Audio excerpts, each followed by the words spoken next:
사람이 친구를 위하여 자기 목숨을 버리면 이보다 더 큰 사랑이 없나니 너희는 내가 명하는 대로 행하면 곧 나의 친구라. 이제부터는 너희를 종이라 하지 아니하리니 종은 주인이 하는 것을 알지 못함이라. 너희를 친구라 하였노니 내가 내 아버지께 들은 것을 다 너희에게 알게 하였음이라. 너희가 나를 택한 것이 아니요 내가 너희를 택하여 세웠나니 이는 너희로 가서 열매를 맺게 하고 또 너희 열매가 항상 있게 하여 내 이름으로 아버지께 무엇을 구하든지 다 받게 하려 함이라. 같이 읽겠습니다. 내가 이것을 너희에게 명함은 너희로 서로 사랑하게 하려 함이라. 우리 옆에 분들과 이렇게 한번 인사해 보겠습니다. 하나님이 당신을 지극히 사랑하십니다. 아멘. 하나님이 오늘 이 예배 자리에 나와서 하나님의 음성 듣기를 소망하며 그 말씀대로 살아가기를 소원하는 우리 중일교회 성도님들을 지극히 사랑하여 주신 줄로 믿습니다. 오늘 말씀을 통하여서 하나님의 마음을 알고 하나님 말씀대로 살아가는 우리 모두가 되기를 간절히 소망합니다. 여러분들 혹시 가시고기라는 물고기를 아시나요? 저는 정확한 시기는 기억나지 않습니다. 제가 중학교, 고등학교 정도에 TV에서 방영되어지는 KBS 자연 다큐라는 프로그램을 통해서 저는 가시고기라는 물고기를 처음 알게 되었습니다. 그 다큐의 내용 가운데에서 가시고기라는 그 고기를 접하게 되었는데 그 고기는 다른 어떠한 고기보다 특별한 성질 그리고 특별한 삶을 살아가는 것을 보게 되었습니다. 가시고기는 동해로 흘러가는 하천에서 사는 7cm 정도밖에 되지 않은 아주 작은 민물고기입니다.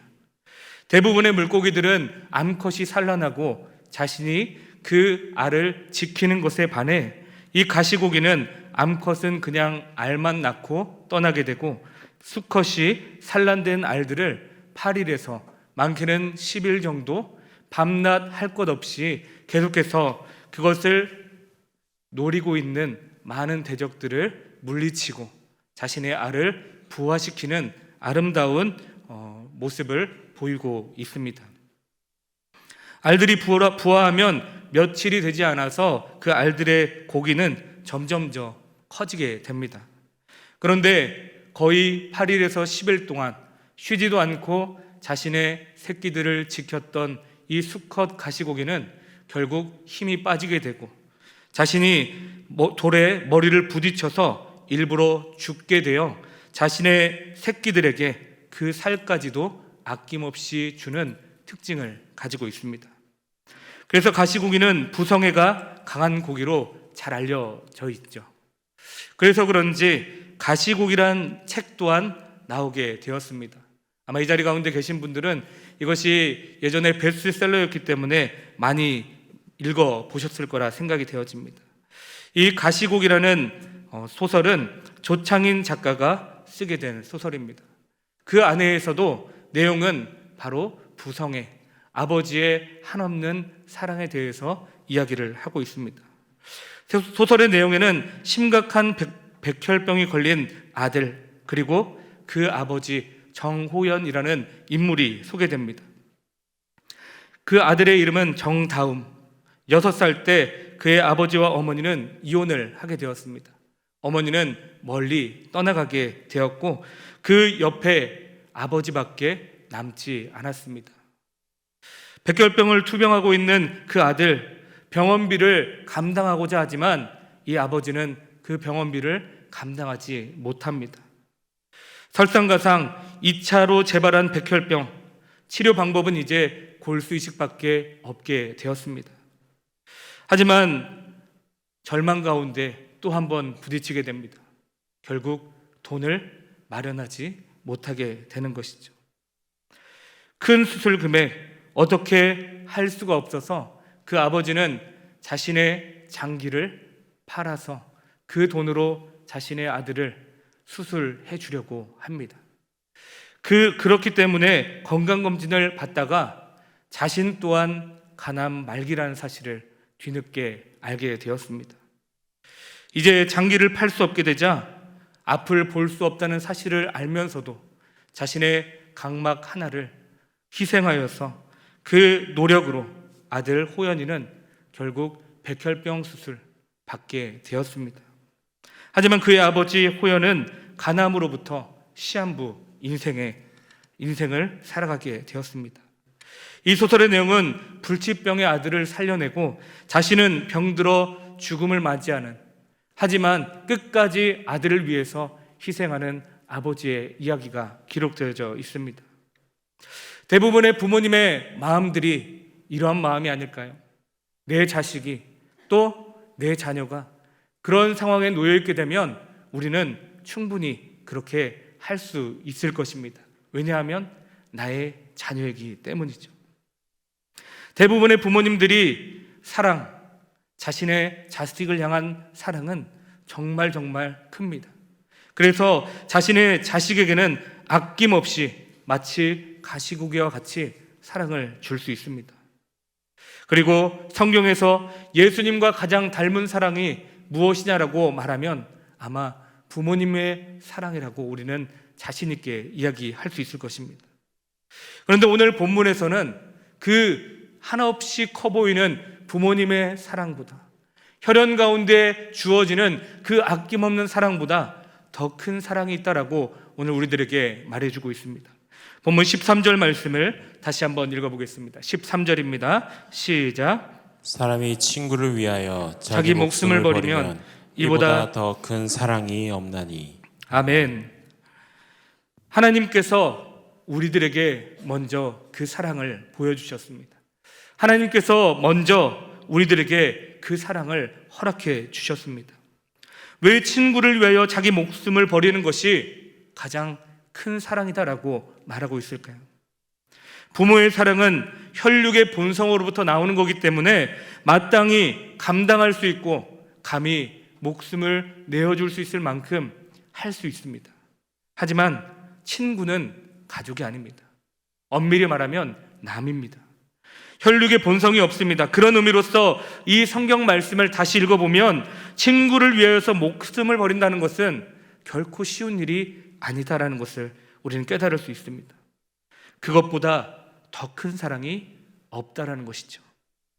사랑하는 성도 여러분, 그런데 이 놀라운 사랑을 예수님께서 우리에게 먼저 보여주셨다는 사실을 여러분들은 알고 계십니까? 예수님은 우리를 사랑하십니다. 아멘이신가요? 그 사랑 때문에 우리를 위하여서 자신의 목숨을 내어주시고 예수님께서 하실 수 있는 최고의 사랑으로 우리에게 구원의 놀라운 은혜를 허락하여 주셨습니다. 예수님께서 우리에게 주신 그 사랑이 친구가 친구에게 주는 사랑이었고 우리는 친구로서 예수님의 사랑을 받았다는 것을 알 수 있습니다. 아무런 관계가 없는 우리들에게 그 십자가의 사랑으로 우리의 죄를 확증하여 주시고 우리에게 구원의 은혜를 베풀어 주셨다는 사건은 결코 이해되지 않는 이야기입니다. 우리는 원래 절대로 예수님의 친구가 될 수 없는 사람입니다. 예수님은 거룩하신 하나님의 아들이시고 우리는 심판받아 마땅한 죄인입니다.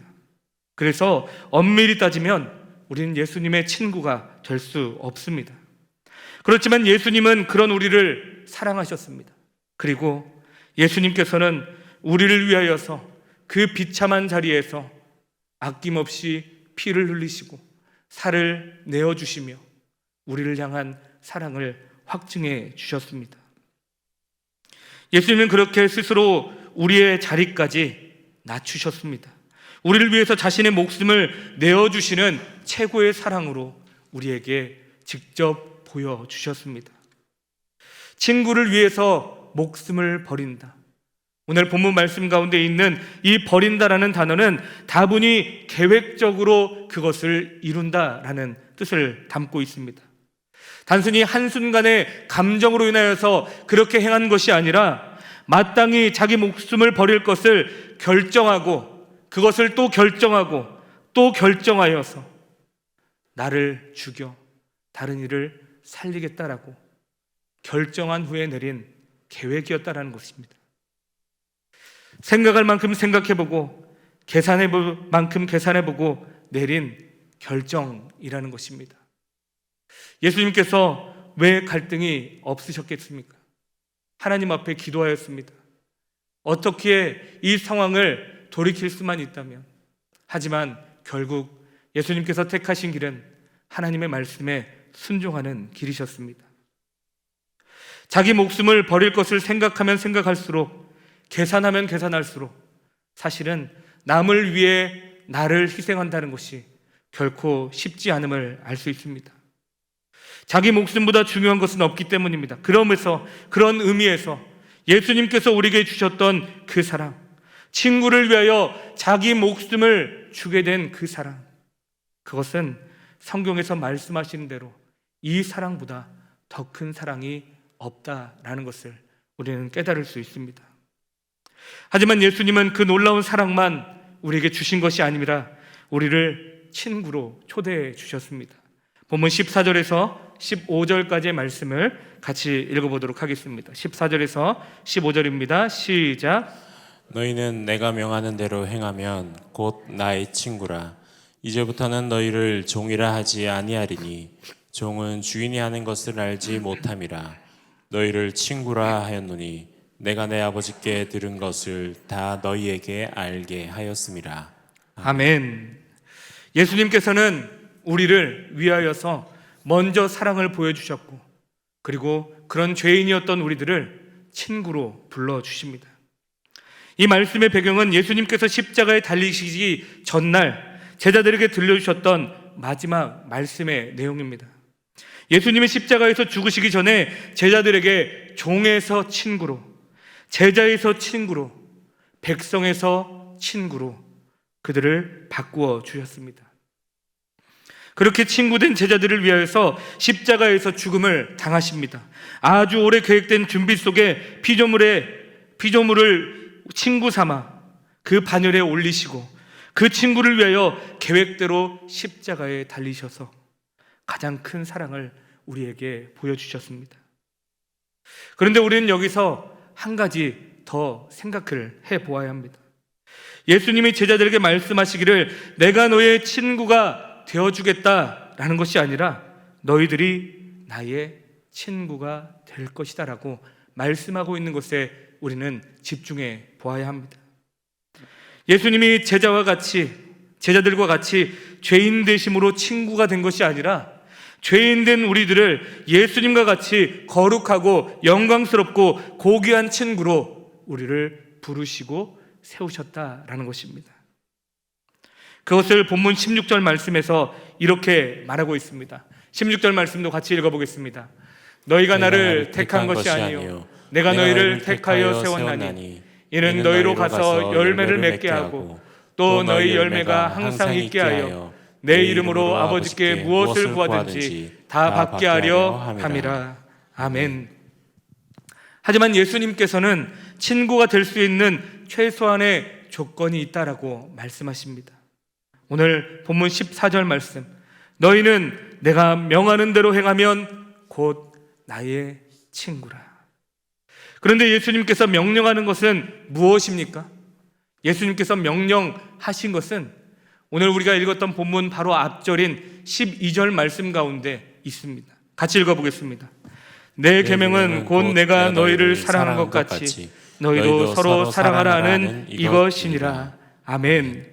예수님이 제자들을 친구의 반열로 올리시고 자기의 목숨을 버리심으로 가장 큰 사랑을 보여주셨듯이 예수님께서 친구가 되는 최소한의 조건은 예수님처럼 목숨을 사랑하는 자가 되라라고 말씀하고 있습니다.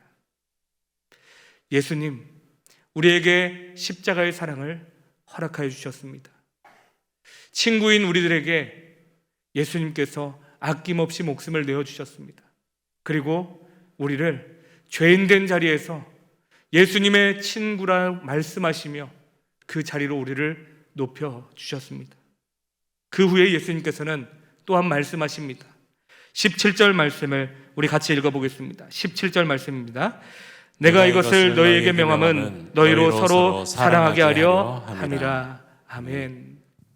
예수님의 사랑을 받은 자, 예수님께서 예수님과 같이 영광스러운 자녀로, 예수님과 같이 영광스러운 친구로 우리를 세워주시고 나아가 그 사랑을 전하라라고 말씀하고 계십니다. 결국 무엇입니까? 서로 사랑하라라고 말씀하고 있습니다. 왜 형제를 사랑하는 것이 중요한 것일까요? 요한일서 3장 14절에서 16절 말씀을 우리 한번 같이 읽어보겠습니다. 시작. 우리는 형제를 사랑함으로 사망에서 옮겨 생명으로 들어간 줄을 알거니와 사랑하지 아니하는 자는 사망에 머물러 있느니라. 그 형제를 미워하는 자마다 살인하는 자니 살인하는 자마다 영생이 그 속에 거하지 아니하는 것을 너희가 아는 바라. 그가 우리를 위하여 목숨을 버리셨으니 우리가 이로써 사랑을 알고 우리도 형제들을 위하여 목숨을 버리는 것이 마땅하니라. 아멘. 말씀 16절 말씀. 그가 우리를 위하여 목숨을 버리셨으니 우리가 이로써 사랑을 알고 우리도 형제를 위하여 목숨을 버리는 것이 마땅하니라 라고 말씀하고 있습니다. 이 말씀을 뒤집어서 생각해 볼까요? 형제를 사랑하지 않으면 결국 예수님의 친구가 될 수 없다라고 말합니다. 형제를 사랑하지 않으면 예수님의 친구가 되지 못하고 예수님의 친구가 되지 못하면 예수님이 베풀어 주신 축복과 은혜를 누릴 수 없는 사람이다라는 것을 우리들에게 이야기해 주고 있습니다. 그래서 예수님께서는 나는 너에게 이르노니 너희 원수를 사랑하며 너희를 박해하는 자를 위하여 기도하라 라고 말씀까지 하여 주셨습니다. 하물며 예수님을 믿는 사람들 서로 사랑한다는 것 정말 쉬운 것이 아니겠습니까? 그런데 아이러니하게도 그것이 결코 쉽지 않다는 것을 우리는 살아가며 알게 됩니다. 그래서 예수님께서 자주 언급하신 말씀이 바로 서로 사랑하라라고 말씀하신 것입니다. 그렇다면 우리는 서로를 어떻게 사랑해야 될까요? 방법은 여러 가지가 있습니다. 사실 우리가 사랑하는 방법, 몰라서 미워하고 시기하고 질투하고 분당 짓는 것이 아니지 않습니까? 우리가 몰라서 그것을 행하지 않는 것이 아닙니다. 사도 바울이 외적으로 모범적으로 보이는 빌립보 교회에도 그들이 문제가 있어 그 문제를 해결하기를 소원하여서 그들에게 편지를 쓰는 것이 빌립보서 말씀입니다. 모범적으로 생각되는 빌립보 교회 안에서도 성도 간의 미움과 시기가 있고 그로 인해 교회 안에 분당을 짓고 서로 교회를 깨뜨리는 일을 하고 있는 깨어질 위기 가운데 있는 그 빌립보 교회에 바울은 편지를 보내게 됩니다. 그 편지의 내용 빌립보서 2장 1절에서 4절까지 말씀 우리 한 절씩 저와 같이 교독하겠습니다. 그러므로 그리스도 안에 무슨 권면이나 사랑의 무슨 위로나 성령의 무슨 교제나 긍휼이나 자비가 있거든 마음을 같이하여 같은 사랑을 가지고 뜻을 합하여 한 마음을 품어 아무 일이든지 다툼이나 허영으로 하지 말고 오직 겸손한 마음으로 각각 자기보다 남을 낮게 여기고 각각 자기 일을 돌볼 뿐더러 또한 각각 다른 사람들의 일을 돌보아 나의 기쁨을 충만하게 하라. 아멘. 하나님께서는 마음을 같이 하라고 말씀하십니다. 남을 나보다 여기라고 말씀하십니다. 다른 사람들을 돌아보라고 말씀하십니다. 그것이 서로 사랑하는 모습이며 그런 모습을 가진 자가 예수님의 친구다라고 오늘 우리들에게 말씀하여 주십니다. 예수님께서는 기꺼이 우리들에게 사랑을 허락하여 주셨습니다. 예수님께서는 기꺼이 우리를 위하여서 자신의 목숨을 내어주셨습니다. 그리고 우리를 친구로 부르셨고 친구로 부름받은 우리들에게 사랑하라라고 말씀하여 주십니다. 이 세상 가운데 가장 큰 사랑은 자신의 친구를 위해 자신의 목숨을 내어주는 것입니다. 예수님은 우리를 친구로 불러주셨습니다. 친구된 우리들을 위하여서 친히 십자가의 사랑을 보여주셨습니다. 가장 큰 사랑을 보여주신 예수님이 우리들에게 서로 사랑하라고 계명을 허락하여 주셨습니다. 서로 사랑해야 될 대상, 함께 신앙생활하는 성도일 수도 있고 하나님이 맺어주신 가족일 수도 있고 우리 주변의 이웃과 내가 만나는 가까운 사람일 수도 있습니다. 우리가 만나는 모든 사람들에게 우리는 친구로서 해야 될 일, 바로 그들을 사랑하는 일입니다. 그 중에 가장 큰 사랑은 생명 되시는 예수님을 전해주는 것입니다. 사순절 기간, 이제 마지막 고난주간을 우리가 함께 보내고 있습니다. 때때로 우리는 고난주간에만 예수님의 십자가의 사랑을 깊이 묵상하지, 다른 때에는 예수님의 십자가의 사랑을 잃어버리며 살 때가 너무나도 많다는 것을 깨닫게 됩니다. 지하철에서 남을 위해서 죽은 사람, 남을 위해 자신의 목숨을 아끼지 아니하고 순직하였던 소방관과 경찰관들, 한때는 그들의 헌신이 빛이 나지만 시간이 지나면 그들은 잊혀집니다. 왜 그들이 잊혀질까요? 나와 상관이 없는 사람이고 그 일은 나와 상관이 없는 일이기 때문입니다. 내 자녀에게 그것을 행해 주었던 그 순직한 사람들을 잊을 수 있을까요? 내 가족을 위해 그 사랑을, 그 놀라운 일을 행해 준 사람을 잊을 수 있을까요?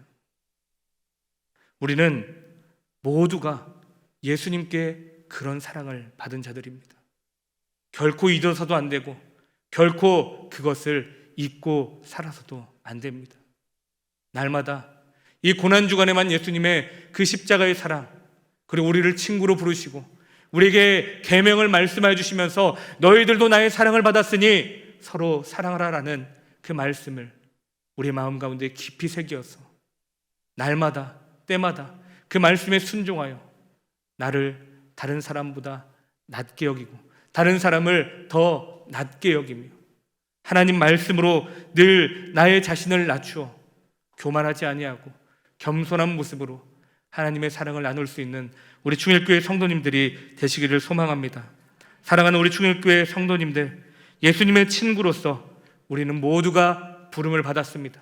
그렇다면 이제 우리가 해야 될 일은 사랑하는 것, 그 사랑을 전하는 것입니다. 이 고난주간 남아있는 모든 일정 가운데에서도 그 하나님의 깊은 사랑을 마음 가운데 깊이 새기며 이 고난주간이 끝난 우리들의 일상 가운데에서도 그 사랑을 깊이 새겨서 기억하여서 그 사랑을 전할 수 있는 우리 모두가 되기를 간절히 소망합니다.